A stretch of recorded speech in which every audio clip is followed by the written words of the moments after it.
Après la pause de l'année dernière due à la crise sanitaire, le Sénégal se réjouit d'accueillir à nouveau le sommet du bassin sédimentaire de la Gambie, de la Guinée-Bissau, de la Mauritanie, du Sénégal et de la Guinée-Conakry, communément appelé MSGBC Oil, Gas and Power Summit.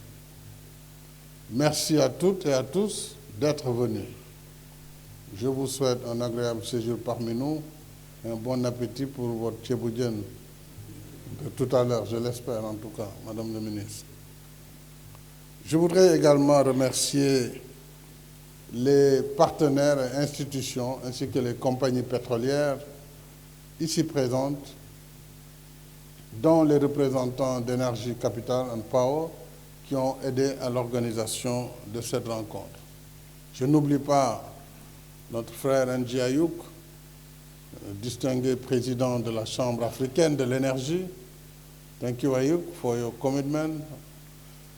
Toujours très dynamique et engagé dans la défense des intérêts de nos pays. Thank you very much for your time and your effort. Cette rencontre a bien commencé et j'ai été particulièrement heureux de suivre les allocutions du secrétaire général de l'OPEP et celui de notre ami le docteur Farouk tout à l'heure, parce qu'ils ont posé véritablement des problématiques sérieuses pour l'Afrique, des problématiques qui engagent notre avenir commun.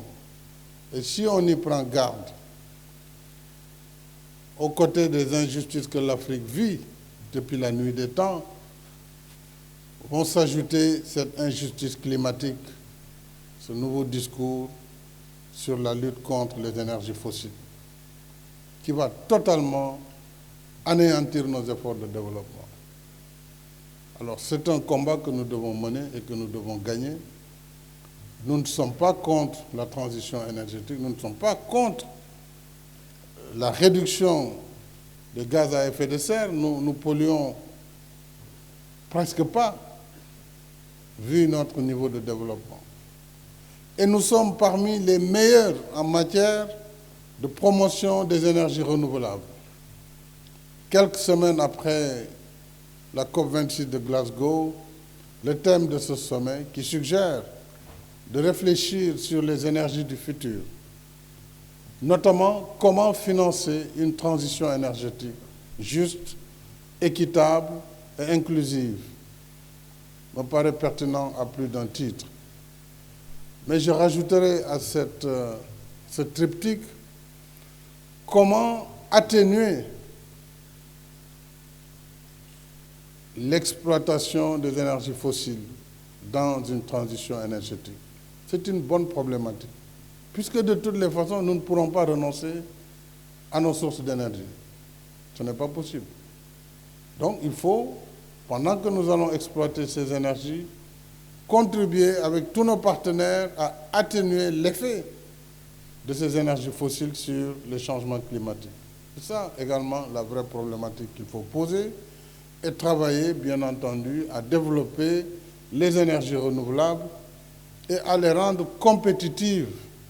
Puisqu'aujourd'hui, si nous arrivions à avoir le stockage de façon optimale, le solaire serait une énergie fondamentale pour l'Afrique, puisqu'il y a du soleil 365 jours sur 365. Mais encore faudrait-il que cette énergie soit compétitive pour les besoins de l'industrialisation du continent et pour les besoins simplement de son développement. Grâce à l'expertise diverse ici présente, pendant 2 jours, nous avons de quoi animer les échanges sur cette problématique qui, en ce qui concerne nos pays, soulève des enjeux touchant au changement climatique en rapport avec les activités de la chaîne de valeur de l'énergie pétrolière et gazière.